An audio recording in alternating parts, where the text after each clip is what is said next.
Hi అండి. ఈరోజు నేను పచ్చిమిరపకాయలు ఆవకాయ పడుతున్నానండి.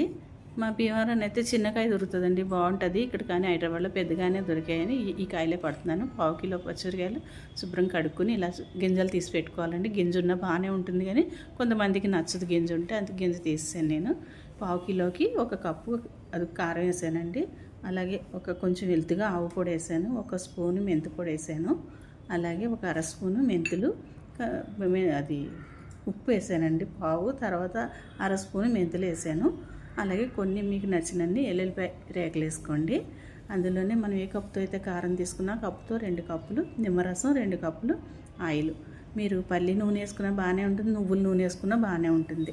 పావు కిలోకి ఇంత పడింది అండి. శుభ్రం కలుపుకొని, ఇంకా నిమ్మరసం అయితే పట్టదు, పావు కిలోనే కాబట్టి ఆయిల్ కొంచెం పడుతుంది. పచ్చిమిరకాయలకి మనకి ఊరి కొలదు ఆయిల్ కావాలంటే వేసుకోవచ్చు అన్నమాట అండి. ఇది 3 రోజులు అయిన తర్వాత చాలా బాగుంటుంది. మనకి అన్నంలో తింటే, వేడి వేడి అన్నంలో తింటే చాలా బాగుంటుంది. ఊరిన తర్వాత చూద్దాం. ఓకే అండి, బాయ్.